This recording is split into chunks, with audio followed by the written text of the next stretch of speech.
All right, welcome back to Scatterbrained, weekly subpod of MindControllers. I'm your host, Brandon Craw, and I'm joined by my co-host, Joe Moreno. Or maybe, what ninja tribe is that?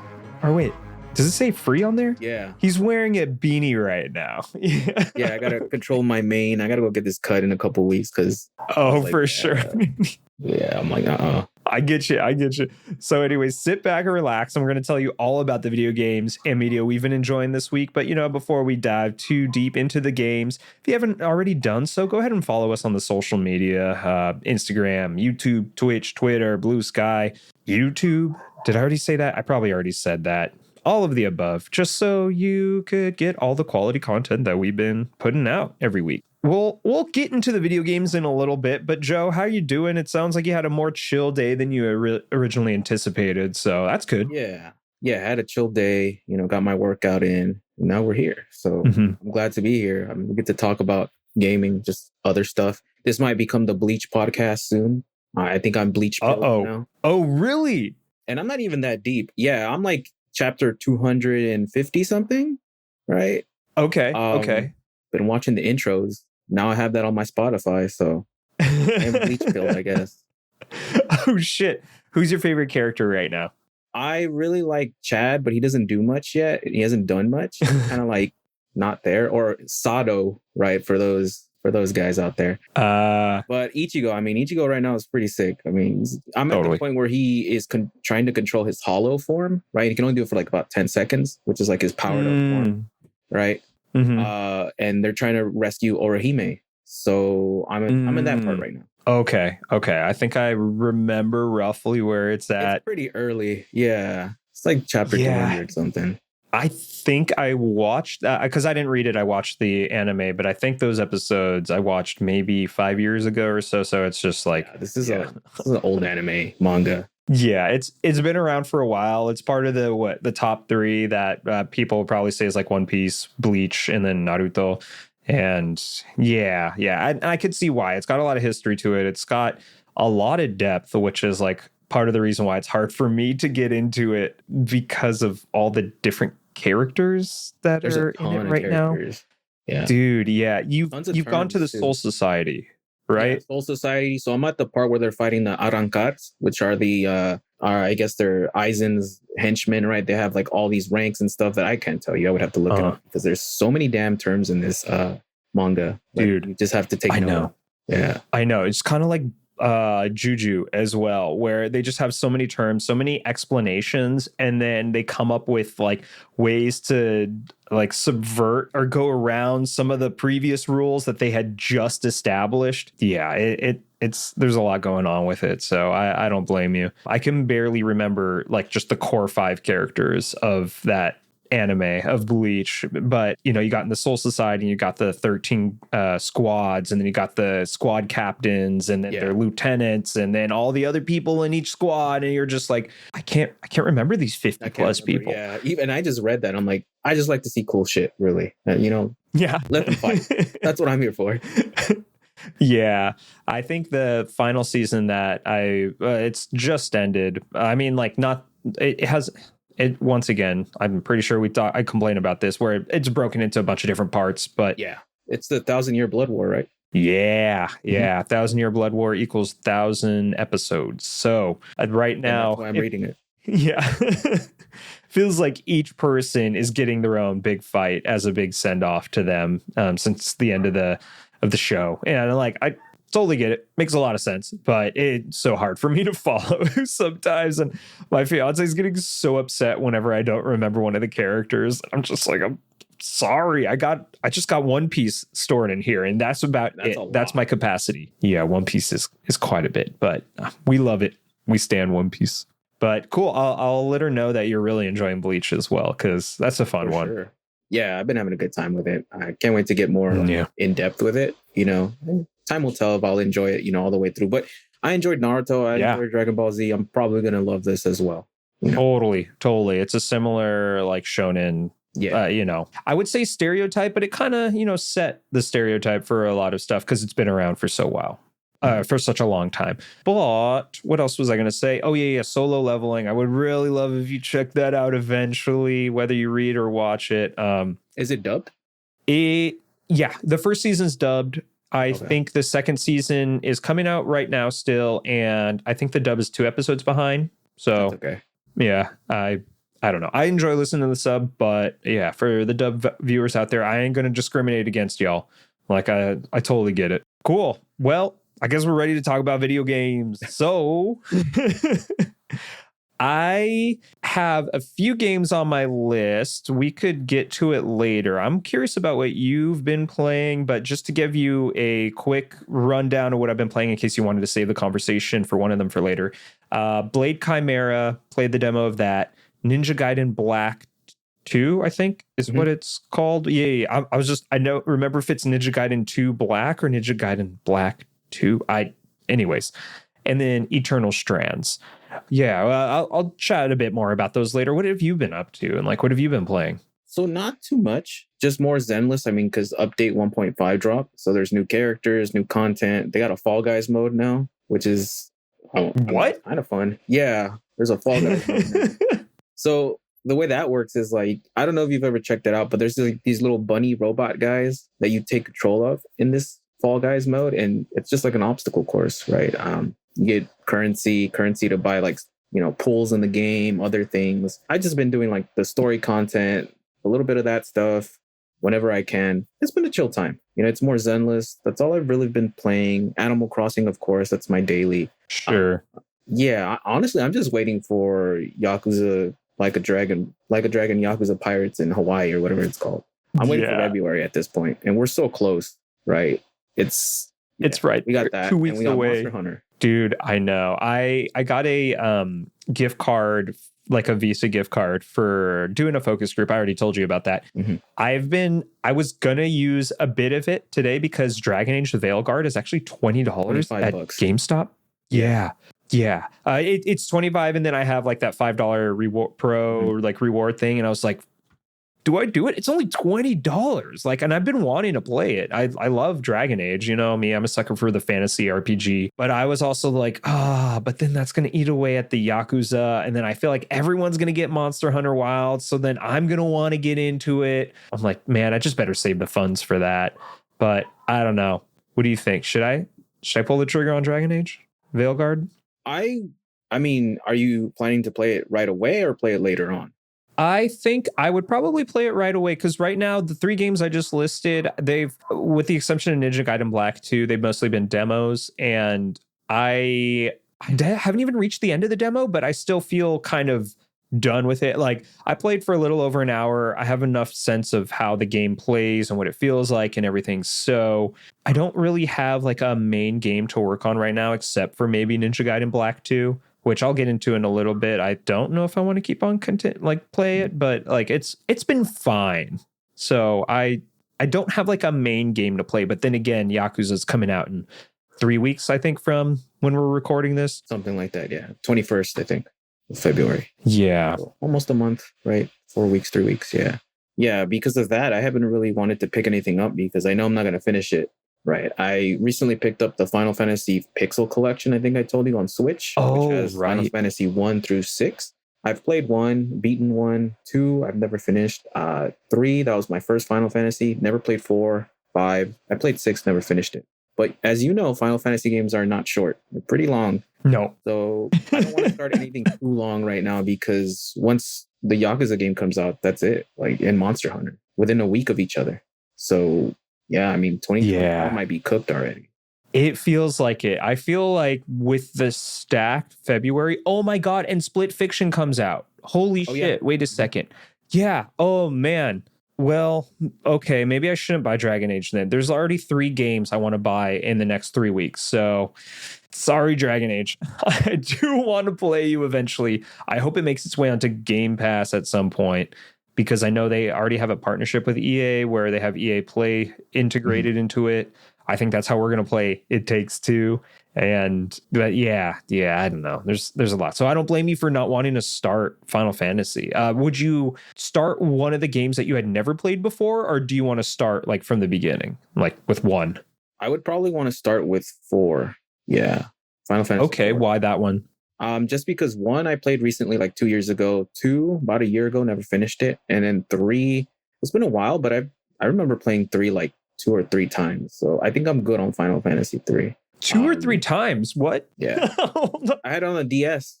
Oh shit! What compelled you to play it 3 times? I was in high school, so maybe that was it. I had that time. Oh shit! Damn, dog. Wow, 3 times. Okay, yeah, and it was over like a couple of years. It wasn't like back to back to back, you know. Okay, gotcha. How long would you say that game is? That game, maybe 40 hours. It's not too. I say it's not too long in here. I am trying not to. So like one Persona game. Yeah. Let's see if I can look it up. 30 hours if you focus on main objectives. 90 if you 100% complete. But I'm not. Oh, we don't do that here. No. Not anymore. We don't do that here. Yeah. You just said you are going to try to finish Stalker 2? I might, but I don't think I'll have enough time. I've just been kind of busy. Like some days at work are super busy and then I'm just tired. Like yesterday I had some time, but I just was reading Bleach. And then I don't know if you heard about Mega 64 and The Room. I don't know if you heard about that. Like the past movie, The Room? No. So Mega 64, they're just like content creators. Yeah. The idea was they locked one of their, I guess the head guy, the co-star, Rocco, I believe, locked him in a room for about so many hours. Every time someone subbed, they would add time to the timer. So long story short, he was there for about a week, I think over a week. Just locked in there. And people would fuck with him, right? And they would like flashbang. You pay bits, right? To do like memes and stuff. Yeah.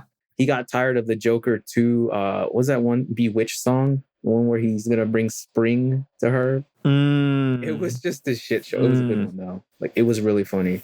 There's some highlights on YouTube. Shit. It's wild, dude. That was, and I would like look in once in a while. Yeah, they were just messing with him for like forever. It was a good time. That's something that if you want to watch the highlights or check it out or just see a summary of it, I'd highly recommend it. It's interesting. That's crazy. Obviously he had access to like a restroom and food and stuff, but wow. Oh my god. They were watching him sleep and they woke him up with the Star Wars intro. Oh shit. And so that was mad because he turned down the speakers or unhooked them. And so they were just going ham on him like the whole day after. Bro, if I were stuck in a room for 3 hours or for 3 days and I was trying to get a good night's rest and then the fucking Star Wars intro came on, I don't blame him. I would totally turn off the speakers too. That shit is so loud and annoying. Wow. I was there for like a week or so, or more than that, I think. That's fucked. That's commitment, man. Should we do something like that? Do you think we'll get more Twitch followers? We could. I don't know if we're even that big enough to do that. I mean, it sounds fun, but like in execution, I'm sure it'd be not a great time in the long run. Yeah. No. I guess think about how much was it any room or was it like his own bedroom or something? No, this was like a room, I think, in their like office because they have like a whole like office type thing. And so what the room looked like, it was like a dark room. It had jail bars. He had a little jail cell. So chat could actually pay to send him to jail and he'd be behind the bars. I think he had a bike in there though. So that's cool. He had a CRT TV, a Nintendo Switch, internet access, so you could do karaoke. Yeah, it was wild, dude. I'd say, yeah. Holy whoever's listening out there, check it out. If you're like, what the hell? It was. Yeah. I'm sure it wasn't a good time for him, but the audience had a great time. That sounds pretty fun. I'd check it out. I'll go ahead and like Google it afterwards. Wow.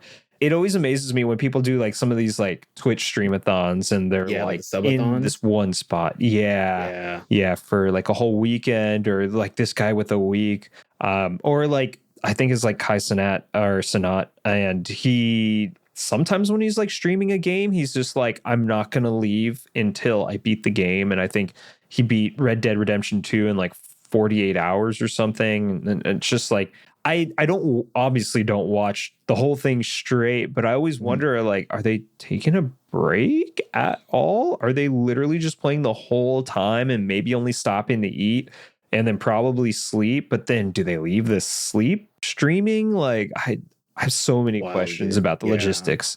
And it's tough because, we got close to finishing Alan Wake 2 on Sunday, right? And then like... we streamed for a while. I was tired. I don't know how people do that for so long because I was just like, I know. I felt it Monday morning. I'm like, shit, I'm tired. And it's because we streamed like what, 4 or 5 hours? It was 5. It was at least 5 hours, and it might be more. I was counting up the hours because I was trying to organize my files there, and I was just like, holy shit. The first one was like 2+ hours. Second one was like close to an hour and a half, and then we had another 1 hour. So it was about 5. And yeah, it felt exhausting, and I wasn't even playing it. That was all you. You got like motion sickness too for a bit. I did. I was like fighting some like stomach bug, plus maybe because I was sitting so close to the TV. I mean, you were too, but I was also at this weird angle, and I was just like, you know what? Maybe maybe I need to go lay down. And then while you were playing, I like started knocking out a bit, and then I heard like shit going on in the background.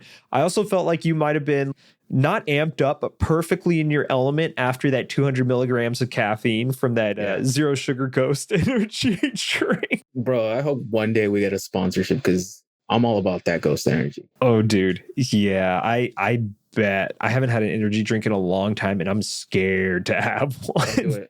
Yeah, no, dude. Like, I don't have one every day because I don't want to die soon. I try to limit it to once a week, right? Maybe twice a week. But that's about it because these things are not good for you.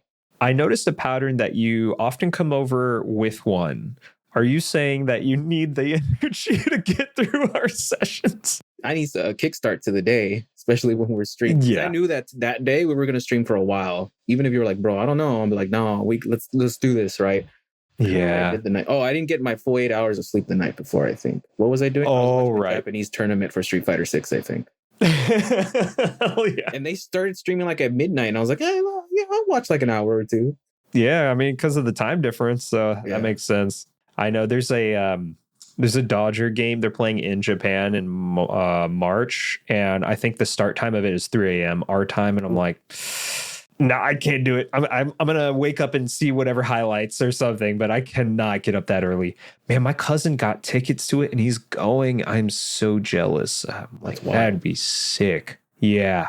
Baseball game with the Dodgers, Japanese fans as well. Like it's a whole other thing there from what I've heard. It's a fun time. Sleep deprived. Yes. You're like, what the hell is this mascot doing over here? Like, what is going on? Why is everyone cheering?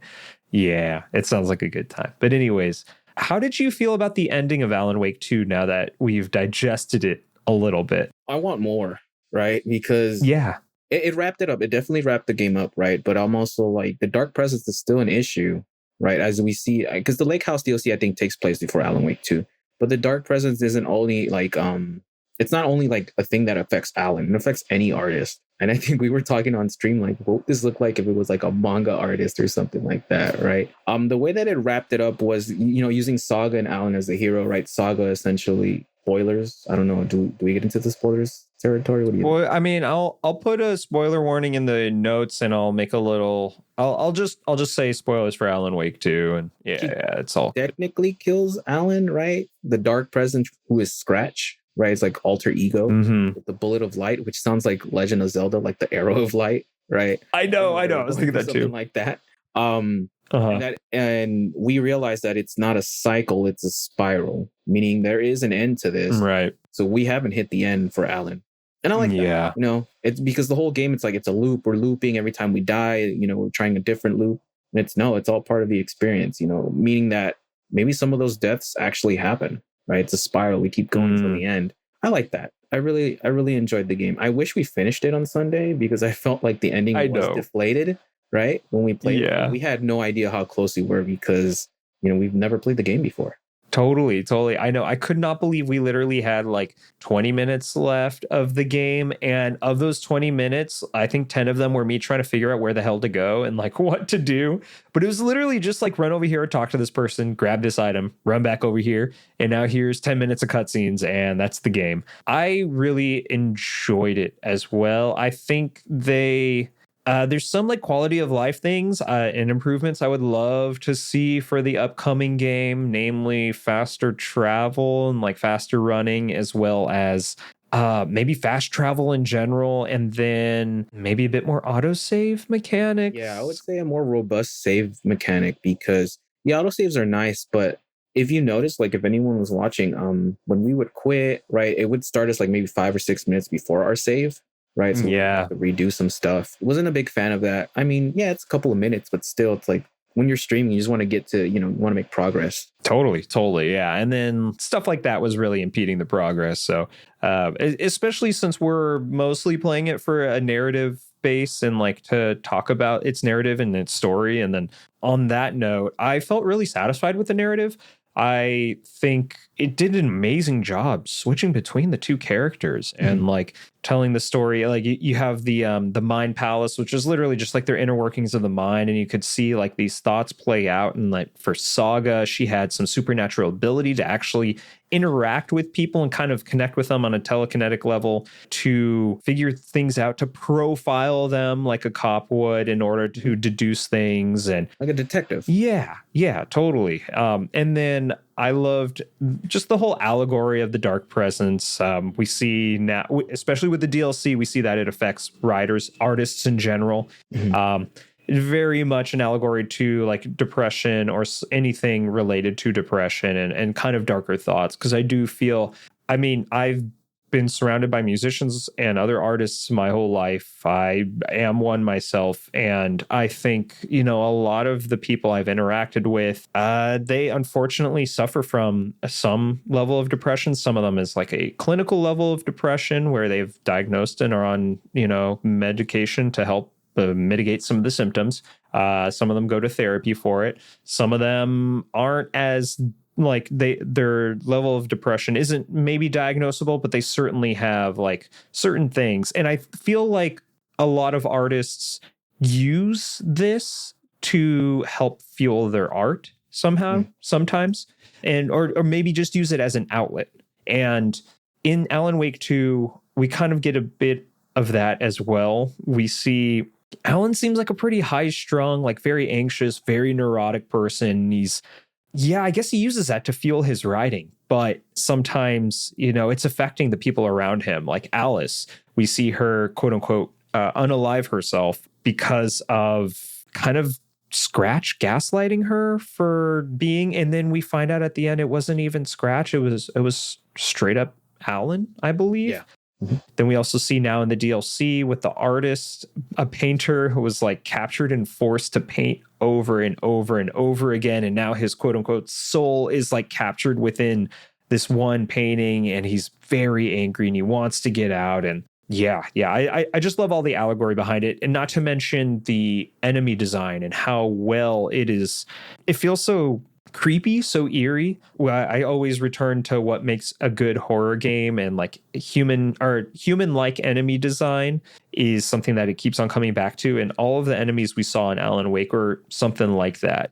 I think with these painting monsters, they're the most unsettling to me because it feels like they should just exist inside the painting as just 2D creatures. But then there's something terrifying about seeing a scary monster pop out of a painting that, I don't know, it just triggers something in me that triggers some fearful response in me. And it's just so good. They do such a good job with the design of that. So narratively and design wise and conceptually, I love Alan Wake so much. Well, I'll see you in 2036 when the third one comes out, though. Yeah, I know, dog. You mean, 2036, every 13 years, for sure.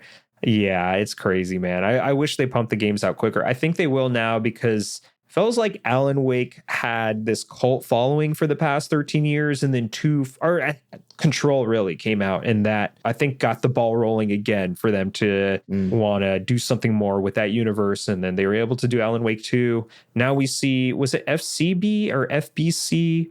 FBC Fire Squad, I think that's the next like multiplayer Remedy game. Yeah. Yeah, that'll be fun. I wonder if that's going to be like it's like a co-op thing, right? Kind of like, I think it's going to be on Game Pass and PS Plus as well. Oh, sick. Hell yeah. I don't know if it's cross-platform. We're going to play that. Yeah. Hey, we got PS5s. Yeah. I'll sign up for PS Plus again just to play with y'all. But I'm happy we finally finished that game because it was starting to drag on, especially the fact that we played it for about a year. And so much happened in that year. Yeah. Hospitalized twice, put in the hospital, surgery, all this. Yeah. And I'm sure that impeded the progress too, right? We got through it. And now we have a plan to play this co-op game pretty soon, like this new co-op game this year. Yeah. So we'll play that game. We're gonna play It Takes Two soon, like I just mentioned. But I'm kind of wondering if we'll play It Takes Two. We'll try to power through it so that we could get to. I don't know. I guess we'll see what your experience is like playing It Takes Two, and then we'll judge whether we want to play Split Fiction or not. But either way, I really want to play Split Fiction, so I'm definitely gonna buy it. I'm glad we both had a good experience with Alan Wake. Definitely would make a top 10. I think it did make my top 10 last year. Yeah, it did. For sure. And I'm grateful and appreciate Alan Wake too, because it got me into playing horror games. Like I got over it, was able to play Silent Hill 2, because I was like, Alan Wake 2 isn't that bad. And Alan Wake 1 wasn't. And these are horror games, So yeah, I mean, thanks to Alan, I'm able to play horror games now. I don't know if I'll play them consistently and every time they come out, but hey, I'm down. I think you'd be fine. Yeah, I'll be fine. Oh man, I know. I really enjoyed the horror games, especially wearing the headphones now. It definitely amps up the experience, like especially while playing Silent Hill 2. That's been pretty fun. Still playing through it on stream, and as you know, and still really enjoying it. Like it does the horror very well. It creates that atmosphere through the level design, through the fog, through background noise. The background noise, the ambient noises that are happening around, and then just seeing like the nurses like twitch out like in the distance as you turn a corner. Yeah, I love that game a lot. But there's some other games, like I mentioned at the top, that I've been playing. I'll just touch on them really quick. Blade Chimera is a Metroidvania that's in the style of, it really feels like Castlevania Symphony of the Night, where you have, it's the usual like platforming, jump around, but then it has some like interesting travel mechanics. You also have this demon/ghost sword that lives on your back that you can use to manipulate certain parts of the world and unlock new travel mechanics, like a rope swing. And also you could stick it into the wall to use it to create a ledge to then jump off that ledge and to reach a higher level. This was just the demo that I played, but it still felt pretty extensive. I think within the first 20 or so minutes, you get like a introductory boss fight, but it honestly like kicked my ass the first couple times. And then I had to learn its moveset. In addition to, it taught me that the environment, I haven't experienced it while fighting the levels, like going throughout the levels, but during the boss fights, you can use like the environment, like a pillar to hide behind the dragon's laser or something like that. And I thought that was really cool too. I hadn't seen that in a Metroidvania in a while. But yeah, other than that, it has a pretty fun story, or a pretty, I don't know, the story it seems fun, but it hasn't really stuck with me. I know you're just playing like this agent. I could not recall the names of the company, but you're trying to investigate why all these like demons and monsters are popping up, and then go clear out the areas and like try to rescue people who are trapped in some of these areas. But because I've only played the demo, I haven't dived too deep into what it looks like following that. Like, I don't know what the secret is. There's probably some sort of twist about why these monsters are spawning. And my guess would be that agency that you work for is actually the cause of a bunch of the harm that's happening in the world.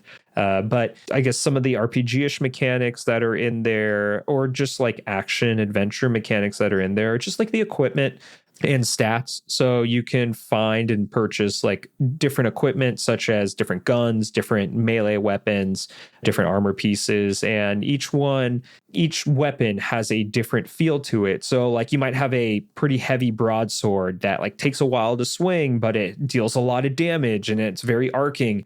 Right now I have equipped just like a whip that it has an extended range. It's a pretty fast attack, but it's not quite as powerful as like a broadsword. So there's little stuff like that. And also like different guns. You could have like a pistol or a machine gun, a shotgun, and stuff like that. So it's pretty fun, gives you a lot of different options. The controls mostly feel tight. There's like one thing it does that's a little frustrating, of like while trying to dodge and while trying to shoot an enemy, you are facing a certain way, and then it takes a while before it allows you to face the other way in case you wanted to run backwards or something. But other than that, it feels pretty good to play. So if anyone's looking for like a new Metroidvania and they don't or haven't, I guess for some reason, didn't want to play Rogue Prince of Persia, which is supposed to be like one of the best ones in a while, this is another good one to check out. It's also on Steam and Switch, I believe.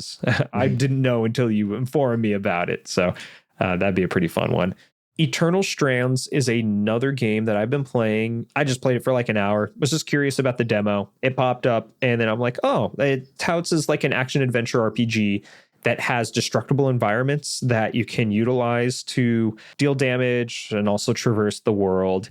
It is a 3D, not open world, but like level based, maybe open zone, action adventure RPG-ish game. You have, I could not recall the story at all, but it has some like pretty fun elements to it where you have like these different elemental powers. You can use like telekinesis and like pick up rocks. You can like freeze things. You can set fire to things and like use that in the environment. I think the game itself kind of felt like an Xbox 360 game, like just from that era of like action adventure games. So it didn't feel too great to play. I guess the concept was interesting, but the execution wasn't great. And I don't know if I would pick this game up otherwise. Like, I know it was just a demo, but I think it released like yesterday. Yeah, the 28th. Yeah. So it just came out. I haven't checked out the reviews. I'm not too sure what people are saying about it, but yeah, I don't know. I think this feels like a game. If it were on Game Pass, I might keep on playing it, but I don't think I would spend money on it right now. But that's okay. So speaking of Game Pass games, though, Ninja Gaiden Black 2. This was like a surprise drop from last week where they announced Ninja Gaiden 4 and Ninja Gaiden Black 2, which is not a remake. I guess a remake of the original Ninja Gaiden 2. I believe it's using... Is it using like the Unreal Engine 5 system? And then it's somehow... so. And this is a remake of the 360 games, right? This is not the remake of the NES game. Because those are the ones I played, the NES ones. I've never played the Xbox. Yeah. Were you going to play this one or check it out since you got my... Yeah. I was going to download it and check it out. So I might do that. We'll see. Yeah, but what are your thoughts? Yeah, I actually really like it. It's funny because I saw a bunch of people giving the streamer a bunch of shit for trying to play it like a Souls-like game. And I initially mentally went into it like a Souls-like game because I heard so many people talk about how challenging and hard and difficult it is. But it is kind of wild. It just throws you into the deep end. The tutorial fight, you're fighting like 5 different ninjas who are not letting off. They are going full throttle trying to kill you. So you, by default, are just like trying to defend yourself and you don't know what the fuck's going on. So you're just spamming your attacks. But I'm kind of getting the sense that that's might be the way that the game wants you to play it. It wants you to just... aggressive. It's very fast paced. You need to pay attention. Yeah, this is not a Souls-like. It's not. This is like a Devil May Cry, Bayonetta, maybe even on steroids. Who knows? Right? Yeah. It's definitely a more action. I know. I would agree with that assessment. I haven't played a Bayonetta or Devil May Cry in a long time, but it certainly feels like it wants you to spam like the attack, but like you said, pay attention, be reactive to it, because the enemy has these tells when they're about to attack. And honestly, like when they attack you, it deals quite a bit of damage. Fortunately, you can recover. I think your HP recovers just automatically after a fight, but forgot which era or what the latest game to utilize this function was. But with your HP bar, whenever you get hit, you lose. It's mostly white. The HP bar is white. Whenever you get hit, you lose like white HP, but then you gain like a red bar going in the opposite direction, signaling that you are losing that much amount of max HP. And as that bar increases, the white bar only fills up to wherever the red bar is. So kind of like Bloodborne, right? Was it Bloodborne that... I do know Bloodborne did have a... Oh, okay. So I just don't remember it. Be aggressive to regain some health, I think. Yeah, okay. Got it. I'm pretty sure your health in this game recovers its automatically as soon as you're out of combat, though, but it'll only recover to the whatever the red is. And yeah. So because of that, you still want to try to avoid getting hit. So I find myself just like spamming certain move sets. You start off with a sword, but then you quickly unlock a staff. And that staff I find is like way more fun. It takes a bit longer to, I don't know, swing around and stuff, but if you could time it right and then just start your swing, you're able to just keep the enemies at bay and most of the time kill them. And I am enjoying it. There are some like little finicky things. Like, honestly, I feel like they push way too many enemies at you sometimes, to the point where I'm like, yeah, I guess I could keep on fighting and spamming the attack and whatnot, but I'm kind of getting bored of just being in this one area, like attacking these guys. And the camera controls also feels rough. Like, it feels like an older game for sure. Multiple times where I was fighting an enemy, the camera got stuck behind a wall or something, or clipped out of the floor, and I couldn't see anything what was going on, but I could still feel the haptics of like getting hit and see my health depleting. So when stuff like that happens, it gets a little frustrating. I wish they fine-tune those parts a little bit.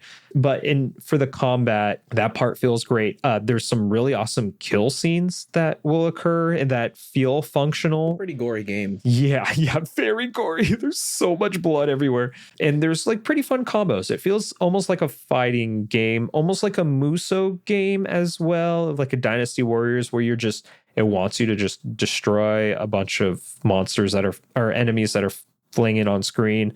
And then you also have these like the spell thing. I haven't unlocked too much of it, but I think currently you have like 3 charges right now. And what it does is you just charge up a fireball and then you launch it at an enemy. And usually if it hits, then they are on fire. Typically kills them, sometimes just like keeps them on fire and lowers their HP and staggers them, but you can then go in for the kill shot there.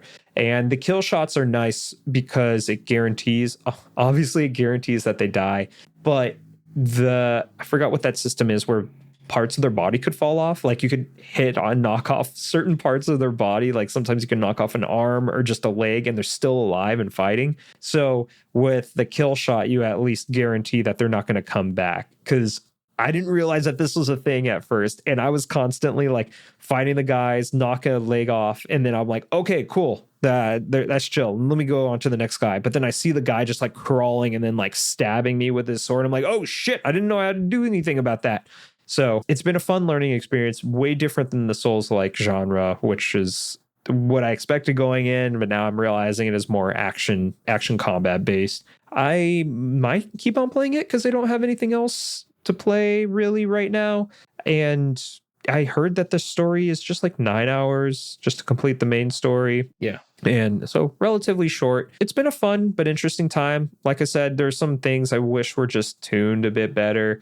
Sometimes the movement feels a little tanky and not great. But overall, I think it's for a free Game Pass game that just shadow dropped. It's been very entertaining.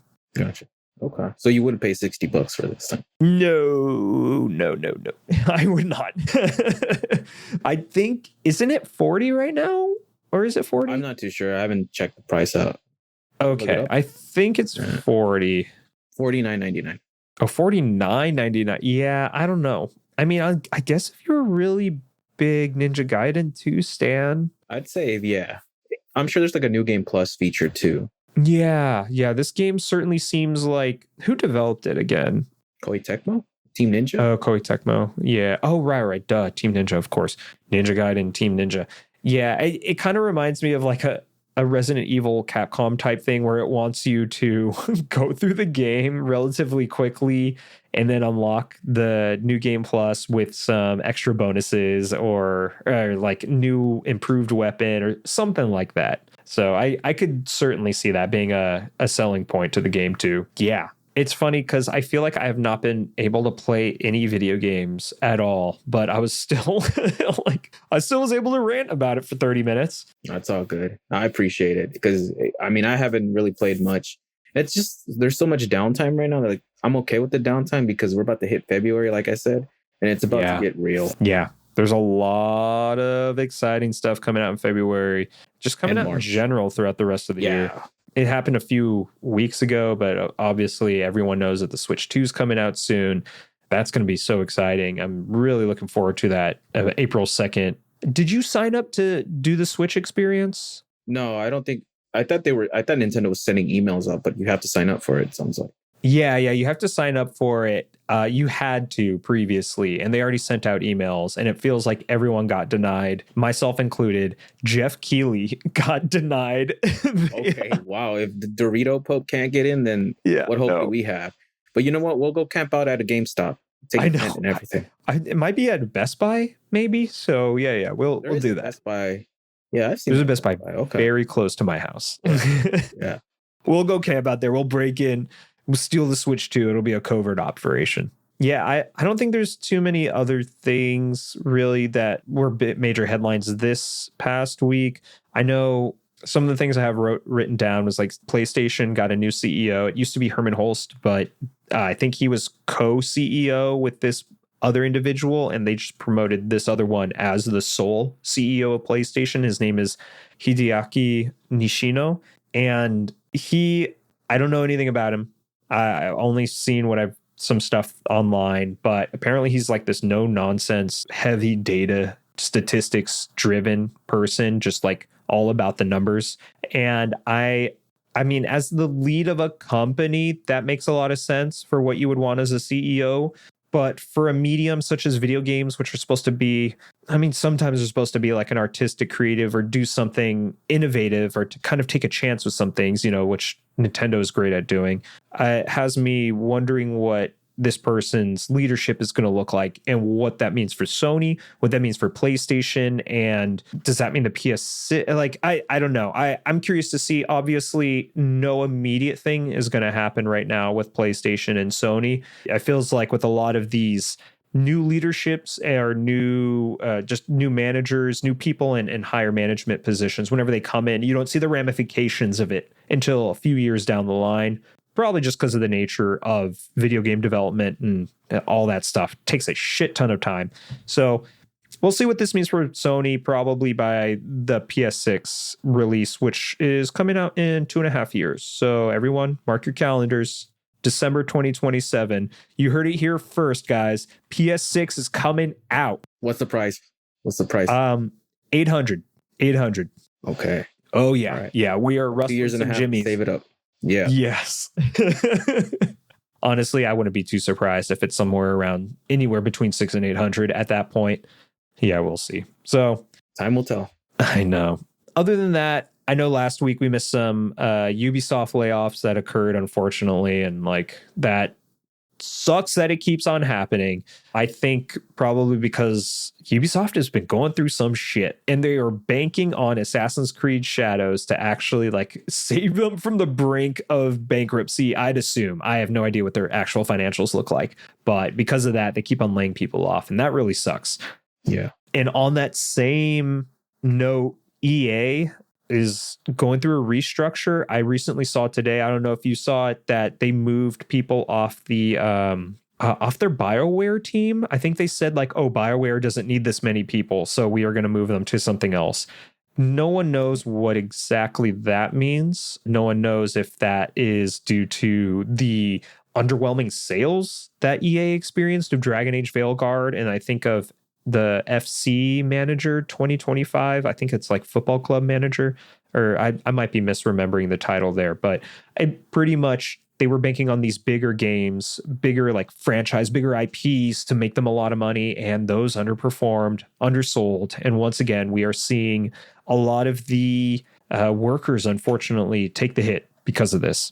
And hearts go out to anyone affected by that, and that really sucks. That's why I need to do my part and buy Dragon Age Veilguard for $20 from GameStop. That's gonna save a job. Yeah, and then the last thing I had here was Phil Spencer doubles down. No Xbox exclusives. He wants to make sure games are everywhere, and he is stating that they're going to be released on other platforms. Conceptually, I still like this idea. I like the idea of not having any specific exclusive, but I do acknowledge that that's probably what is needed in order to sell the hardware. I know right now he is saying the units, right? I mean, think about it. Sony, I mean, what's the last exclusive? I mean, Ghost of Yotei is coming out, right? Yeah. Because even Sony's lacking on the exclusives, right? Mm-hmm. but it is pushing units. Yeah. PlayStation keeps selling. I don't know about Xbox, but they're not doing well. No. I think their publishing is doing very well, though, but I don't know, like maybe that's enough to sustain them.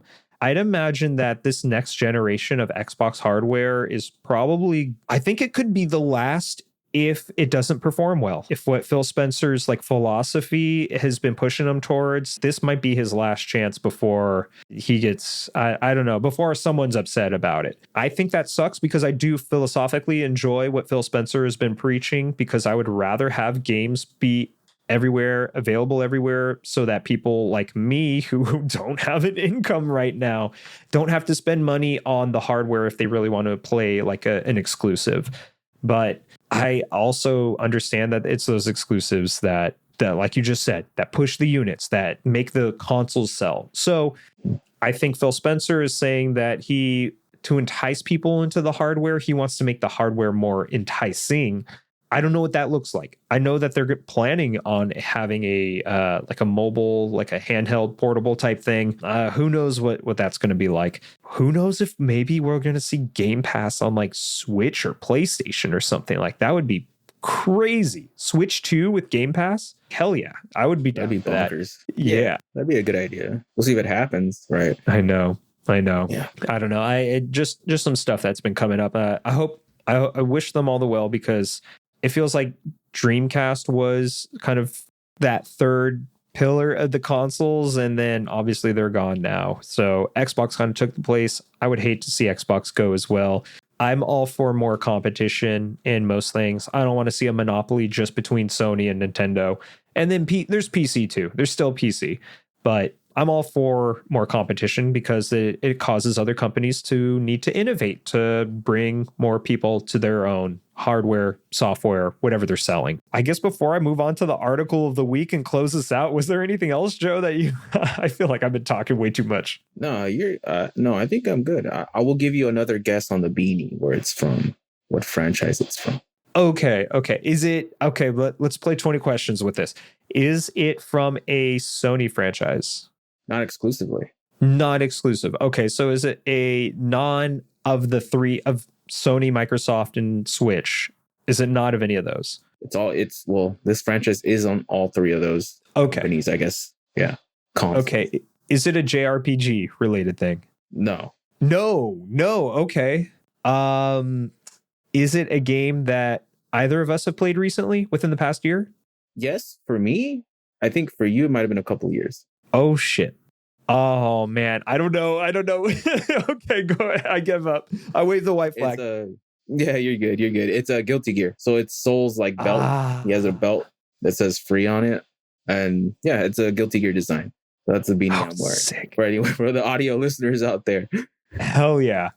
Okay, yeah. It's like an orange top of the beanie, but then it has a belt around the rim of it. And it kind of looked like a Naruto like headband, but then it doesn't have the Leaf Village symbol on it. It says the word free. Villages. Yeah.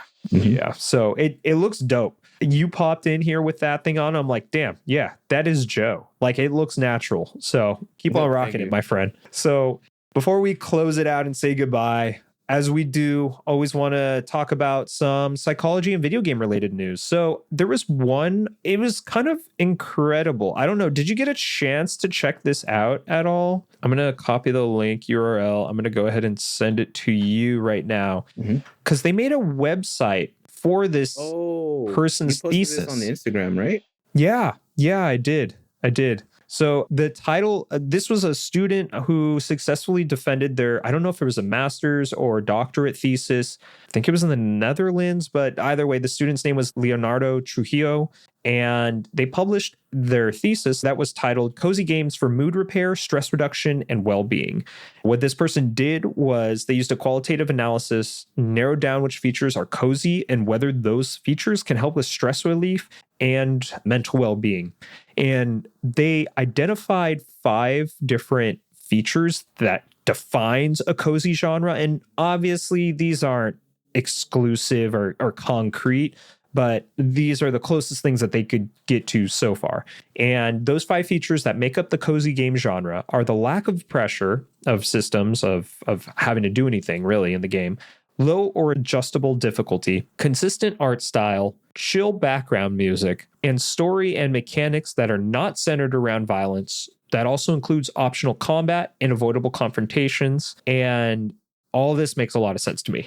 I was just like, yeah, it sounds about right. And then the thing I linked to Joe that I'm also going to link to the show notes is Rudder's made like an interactive website where you just scroll through it, and it kind of simulates maybe a cozy game. It kind of feels like a little Stardew-ish. It's very simple, but as you're like scrolling through, it plays the game for you while also interjecting pieces of an article in between the little game segments. And it was like, oh yeah, this is what a cozy game feels like. Oh shit, I think we're finally getting the science behind it. And that was really cool, especially as someone who really enjoys cozy games and also wants to preach the good word of video games for mental health benefits. So this was just perfect. Yeah. No, that website's really cool. I'm just checking it out right now. But yeah. I mean, I agree. You know, I got the anecdotal evidence with Animal Crossing. It's a chill game, calms me down, you know, eases my anxiety. Yeah, absolutely. I know Stardew Valley for you probably doesn't do that, but nope. No, I literally tried to start it up again. I started it to my farm and I was just like, I can't do this. Bro wants to optimize right away. I do. Min-max. I was like, I need some mods or something to improve the quality of life of this game so that I can min-max. I was going off. I was on my own shit. And I was just like, I don't think this game's for me. I can't do this right now. But anyways, y'all. Thank you guys so much for listening. I appreciate each and every one of you. Once again, if you're not already following the podcast, be sure to do so on all of our social media. Be sure to rate us on whatever podcast app you're using. That really helps us out with the algorithm. And if you have the financial means to do so, subscribe to our Patreon. It's only $1 a month, and we have a exclusive Discord. You could come in and chat with all of us and talk about any video games, talk about any psych stuff. I will give free therapy, even though I'm not a licensed therapist. And we also have Joe's like, don't you dare do that. say that. And I also have these awesome stickers that I will send to you as a thank you for signing up. And we also are working on like some other merch. We got some like coffee mugs and shirts. So I'm trying to figure out the best way to advertise them but also make it easy for people to purchase if anybody wants to. I'll post about it once I do. But yeah, come on in and help us out. So everyone, have a good rest of your week. Have a good weekend. And we'll catch you on the next one, guys. Take care. See you in the next one. Bye-bye.